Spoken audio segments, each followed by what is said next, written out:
Alors, nous allons parler de la pression relative et de la pression absolue. Alors, nous avons déjà parlé de la pression, mais avant de continuer, il est important de préciser encore cette notion.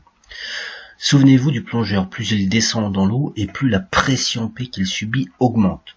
La pression est alors provoquée par le poids de la colonne d'eau située au-dessus du plongeur. Plus le plongeur descend, plus la hauteur de colonne d'eau devient importante et plus la pression devient élevée. Elle augmente environ 1 bar tous les 10 mètres de profondeur. Alors, de la même manière, la pression atmosphérique est due à la hauteur de la colonne d'air. Plus la colonne d'air est haute et plus la pression est élevée. Sauf si on s'enfonce sous la terre. C'est au niveau de la mer que la colonne d'air est la plus haute. Par conséquent, c'est à cet endroit que la pression atmosphérique est la plus élevée. Pour information, 1,013 bar, en valeur pratique 1 bar. Quand un alpiniste grimpe en montagne, la hauteur de la colonne d'air située au-dessus de lui diminue au fur et à mesure qu'il monte, de son escalade. C'est pourquoi la pression atmosphérique diminue quand on s'élève en altitude. Elle chute à environ 0,7 bar à 3000 mètres. Alors, après son décollage, quand une fusée sort de l'atmosphère et arrive dans l'espace, la pression atmosphérique n'existe plus. Il n'y a plus du tout d'air ni aucun gaz. C'est le vide absolu. Par définition, le vide absolu est la plus faible pression qui puisse exister. On dit que la pression est alors égale à 0 bar absolu. Lorsqu'une pression est comparée au vide absolu, on parle de pression absolue. Une pression absolue est toujours supérieure ou égale à 0 bar.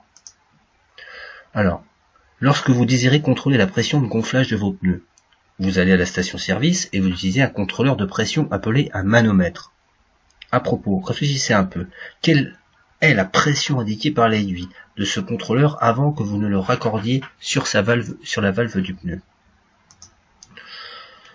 Alors, effectivement, avant qu'il soit raccordé sur la valve du pneu, le manomètre est à l'air libre. Il mesure bien alors la pression atmosphérique. Et pourtant, l'aiguille indique 0 bar, bien que nous ne soyons pas dans l'espace. L'aiguille du manomètre indique 0 bar.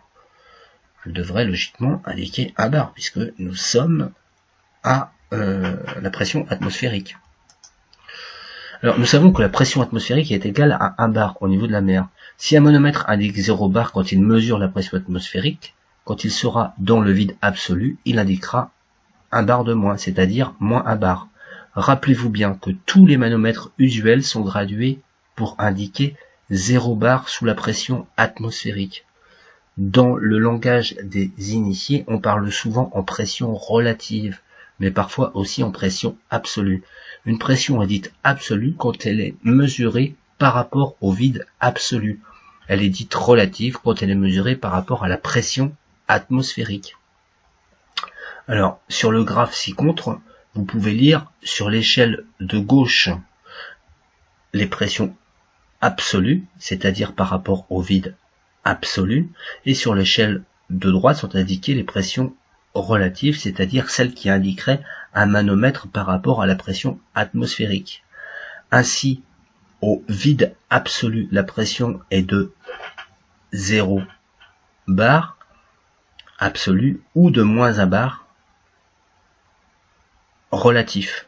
La pression atmosphérique correspond à une pression de 1 bar absolu ou de 0 bar relatif.